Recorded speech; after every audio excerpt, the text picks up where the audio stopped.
Saudações para você que está conectado no canal Verbo, Bíblia e Teologia. Eu sou Júlio Rocha e vamos para mais uma reflexão. Amém? Qual é o problema com as duas fases da vinda de Jesus Cristo? Eita, minha, hein? Qual é o problema, irmãos? Qual é o problema? Alguns vão dizer, o problema é que não está na Bíblia. É assim? Tá, e daí se não está na Bíblia? Há muitas doutrinas e dogmas que foram criados posteriormente ao fechamento do cânon que não estão na Bíblia. Até algumas heresias que têm roupagem de doutrina também não estão na Bíblia. E qual é o problema? A questão, irmãos, é o seguinte: não está na Bíblia ou não estão escritas? Se para você não está na Bíblia significa não estar escrito, eu peço que você reconsidere. Porque às vezes tem coisas que não estão escritas na Bíblia, mas estão na Bíblia. É necessário, irmãos, nós analisarmos um conceito, nós estudarmos com base no aspecto bibliológico da questão e não no aspecto confessional dela. Amém? Se eu quiser, por exemplo, eu sou pré-tribulacionista, se eu quiser olhar a Bíblia toda com aspecto pré-tribulacionista, a partir da lente pré-tribulacionista, eu vou começar a torcer textos, porque eu sei que não é 100% da Bíblia que fala, que deixa claro, exposa claramente acerca do pré-tribulacionismo.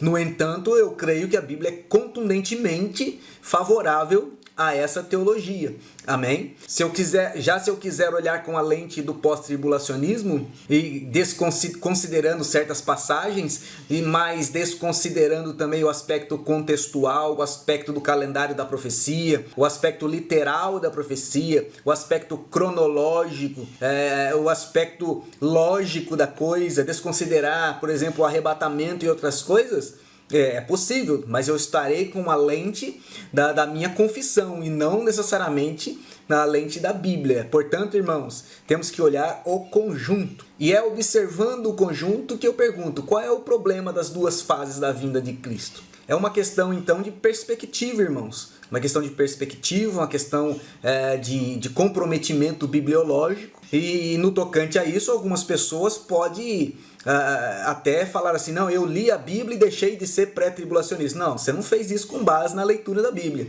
Amém? Você fez isso com base na leitura confessional, né? Numa simpatia com uma teologia, né? Que a Bíblia diz diferente. Se você olhar a segunda vinda de Cristo como um evento único, você vai chegar a uma conclusão pós-tribulacionista. Agora veja bem, se nós olharmos a segunda vinda não como um acontecimento, mas como um evento, nós encontraremos nela vários acontecimentos dentro de um tempo que perfaz o que chamamos de evento. Agora, dentro desta perspectiva que eu coloquei para você, faço uma pergunta. E aí, é acontecimento ou é evento?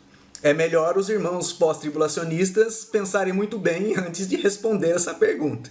Há precedentes para essa perspectiva de evento e não de acontecimento? Lógico que sim, irmãos. Evidentemente que sim, senão eu não estaria falando aqui. Amém? É uma questão de princípio, é uma questão moral. Não posso mentir, as escrituras não mentem. Amém? Então há precedentes sim. Eu tenho aqui no canal, aqui embaixo, um vídeo chamado Primeira Ressurreição. Eu peço que você, assim que possível, dê uma chegadinha naquele vídeo e dê uma olhada nos argumentos que eu exposei a respeito desse assunto, amém? Se você quiser também, você pode dar um pause agora, tá? E ir lá, se inteirar do assunto e depois retomar o raciocínio aqui. Uma breve análise do Novo Testamento que nós fizemos naquele vídeo vai nos mostrar que os acontecimentos da primeira ressurreição de Apocalipse capítulo 20, verso 5, verso 6, não é a única desse evento chamado primeira ressurreição. Na verdade, esse termo corresponde exatamente à dispensação da graça de Deus, que vem aí da época da ressurreição de Jesus até o estabelecimento do reino milenial por ocasião da parúzia. Amém? Esse é o melhor precedente que existe, por estar no Novo Testamento, do evento que nós chamamos segunda vinda de Cristo, em duas fases. Mas não é o único. Nós temos, por exemplo, puxando retroativamente, nós temos também a época da lei. A época da lei não morreu no Sinai. Ela veio depois, através dos juízes, depois mudou para a monarquia, saiu do governo divino, depois veio os profetas, tudo debaixo da lei, até culminar no sistema corrupto que Jesus encontrou quando desceu à terra, que também estava debaixo da mesma lei. Veja, vários acontecimentos debaixo de um único evento. Por isso nós temos que olhar as coisas dentro de um aspecto bibliológico, dentro da composição canônica, porque a Bíblia ela não se engana, a Bíblia ela não se choca uma coisa com a outra, ela é harmônica, amém? Totalmente inspirada, e isso os irmãos sabem, bibliologia básica, que embora os autores fossem muitos e os anos da composição fossem extensos, o autor é um só, o Espírito Santo de Deus. E aí, irmãos, eu volto à pergunta. Qual o problema das duas fases da vinda de Cristo? Bem, meus irmãos, sinceramente, o que eu acho que acontece pelos vídeos que vejo, e olha que eu vejo muitos vídeos sobre um determinado assunto antes de formar uma opinião sobre ele, mas eu percebo que há um problema oriundo da especulação, essa seria a palavra, de pessoas que sequer se debruçam sobre textos ou sobre informações, não se debruçam de forma alguma sobre essas informações com profundidade, com piedade, com humildade, para formar uma opinião sobre o assunto. E sai chamando de heresia tudo que não está dentro daquele quadrado da sua visão, quer seja ela ortodoxa, heterodoxa. Nós precisamos entender que a Bíblia, antes de tudo, ela é revelação, irmãos. Amém? E essa revelação, ela é progressiva. Eu acho que não careço nem de dizer isso aqui. As Escrituras, elas são um livro vivo. As Escrituras são um livro atual sempre. E a história da igreja nos mostra que aquilo que estava oculto da interpretação da igreja em determinados tempos pós-apostólicos foi se desenvolvendo ao longo da história. Nem na época da Reforma, segundo alguns historiadores, ainda a escatologia não era uma doutrina totalmente formada. E por se tratar do futuro, muito menos agora ainda o é. Muitas coisas estão ainda obscuras. Portanto, é necessário, irmãos, nós nos debruçarmos com piedade, com humildade e deixar a Bíblia dizer o que ela quer dizer. Deixar Deus falar conosco e nos mostrar aquilo que a Bíblia realmente diz. Vamos fazer o seguinte, vamos sair aqui dos textos clássicos do pré-tribulacionismo, que fala do arrebatamento, e vamos para Hebreus 9 e 28. Amém? Vamos analisar um outro texto aqui, para continuarmos essa confrontação aos irmãos pós-tribulacionistas em busca de uma resposta. Qual é o problema com as duas fases da vinda de Cristo? Veja o que encontramos em Hebreus 9, 28. Vamos ler a partir do 27 para dar contexto. Amém? E assim como aos homens está ordenado morrerem uma só vez, vindo depois disso o juízo, agora sim, assim também Cristo, tendo se oferecido uma vez para sempre para tirar os pecados de muitos, aparecerá segunda vez, sem pecado, aos que o aguardam para a salvação. Acho que esse texto, irmãos, é muito claro. Cristo aparecerá segunda vez, sem pecado, aos que o aguardam para a salvação. Não está falando de todo olho, não está falando de vindo com poder e grande glória, não está falando aqui de catástrofes, não está dizendo somente que ele aparecerá segunda vez, sem pecado, aos que o aguardam. Quem é os que o aguardam? Vamos descobrir o objeto aqui, para quem Cristo voltará. Quem é?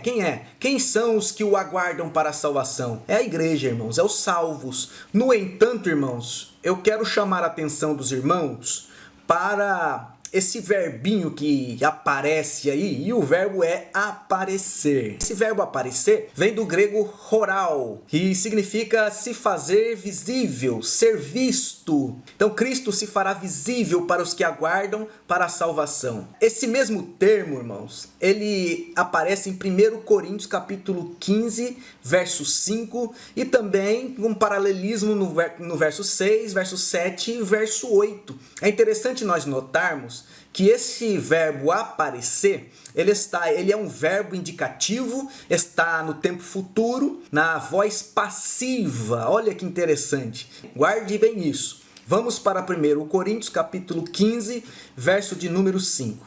E apareceu a Cefas e depois aos 12. Verso 6. Depois foi visto por mais de 500 irmãos de uma só vez, dos quais a maioria sobrevive até agora, porém alguns já dormem. Vamos fazer uma paradinha aqui. Preste bem atenção no que vai ser falado aqui. Eu disse para os irmãos que o roral, ou aparecerá a segunda vez, de Hebreus 9, 28, aparece também em 1 Coríntios capítulo 15. E olha aqui o que Paulo mesmo está escrevendo, que diz que apareceu a Cefas. Esse apareceu aqui, esse verbinho, sabe qual é ele? Roral, amém? É o mesmo, é a mesma conotação. E depois ele continua, foi visto por mais de 500 irmãos, verso 7. Depois foi visto por Tiago, olha a maneira particular como ele apareceu. E mais tarde por todos os apóstolos.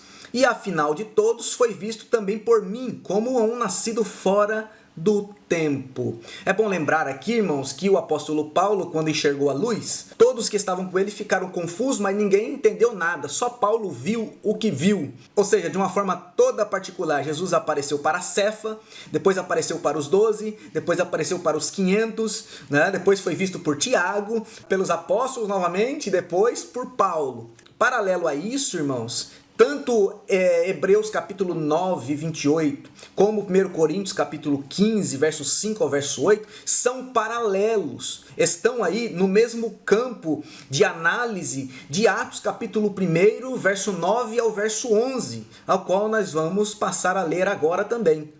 Dita essas palavras, foi Jesus elevado às alturas à vista deles, e uma nuvem o encobriu de seus olhos. Lucas narra então a ascensão de Jesus e a nuvem que passa por baixo dos pés dele, fazendo uma barreira entre Jesus e os discípulos. Verso 10. E estando eles com os olhos fitos no céu, enquanto Jesus subia, eis que 2 varões vestidos de branco se puseram ao lado deles. Eles disseram, varões galileus, por que estáis olhando para as alturas? Esse Jesus que dentre vós foi assunto no céu, virá do modo como o vistes subir. Jesus apareceu a eles no Monte das Oliveiras, o que também é corroborado por Paulo, lá em 1 Coríntios capítulo 15. Eles viram Jesus no monte, eles viram Jesus subindo, Jesus apareceu a eles e foi visto por eles. Isso corrobora diretamente o que Paulo está dizendo. E tem então a promessa de que eles verão a Jesus da mesma forma como Jesus subiu.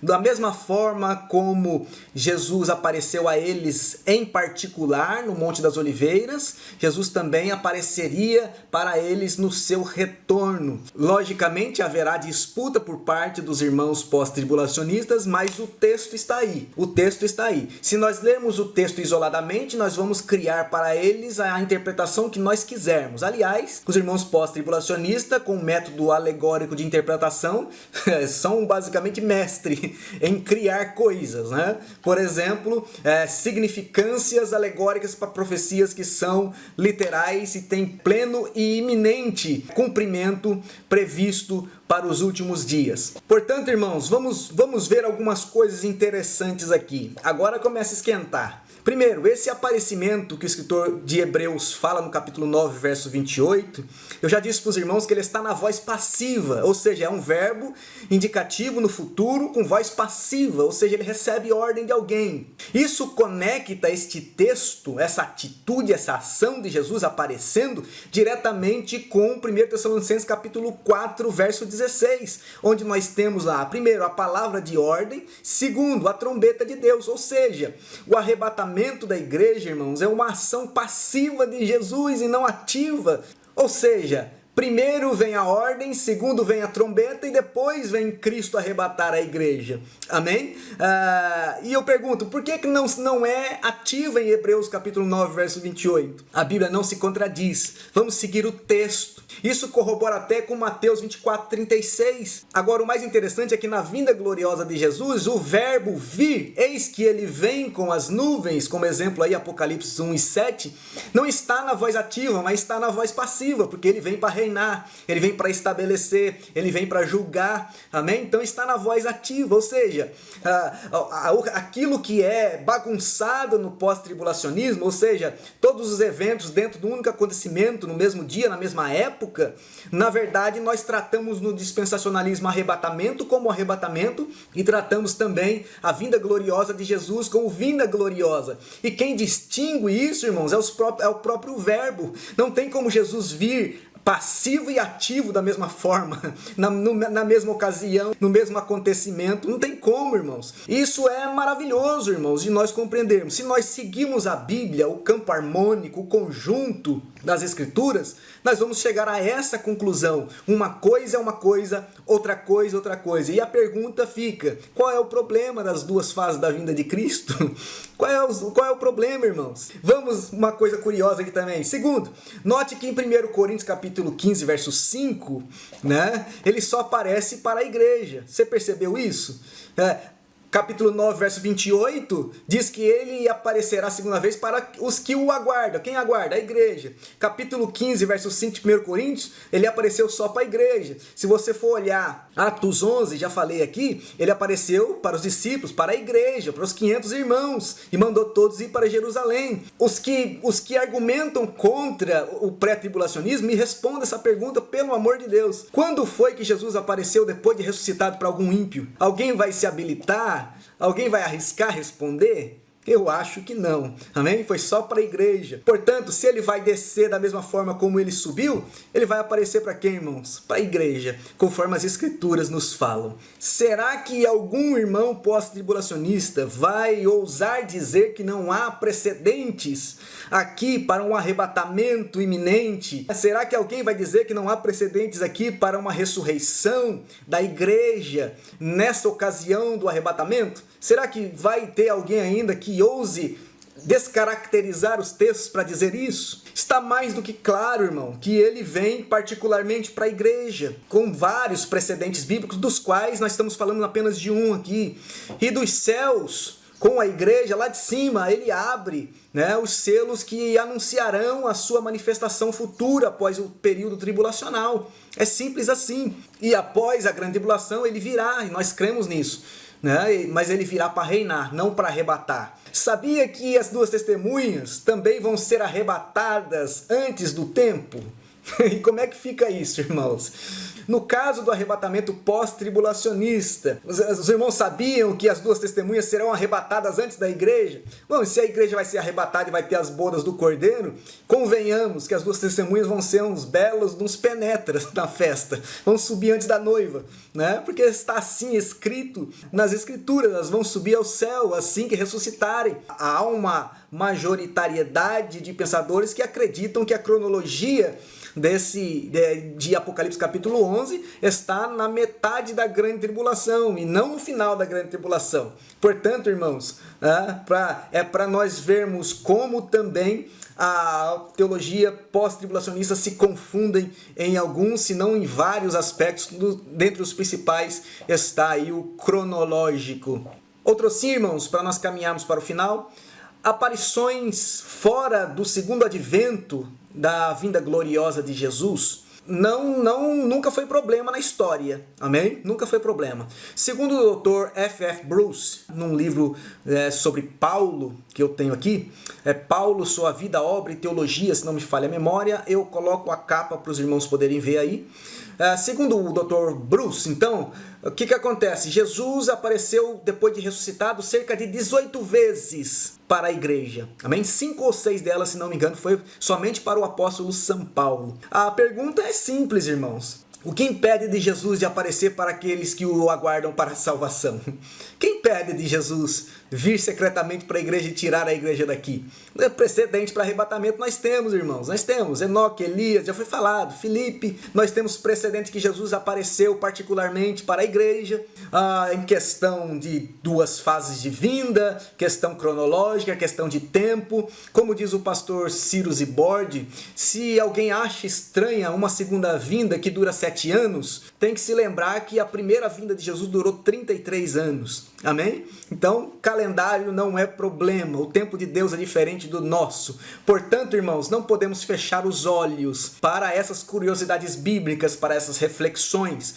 Porque não está escrito, não significa que a Bíblia não disse. Se fosse assim, nós não seríamos nem trinitarianos e nem precisaríamos de teologia. Se você gostou desse vídeo, eu quero pedir a sua ajuda. Nos ajude, irmãos. Nos abençoe curtindo, compartilhando, se inscrevendo no canal. A partir do momento que você interage com o canal, você faz com que o vídeo ele alcance mais pessoas. Amém? E nós precisamos alcançar mais pessoas através da palavra de Deus. É assim que nós trabalhamos, abençoando vidas através da pregação, da exposição da palavra de Deus. Ajude-nos neste ministério. No mais, que Deus os abençoe e até o próximo vídeo, se Deus quiser.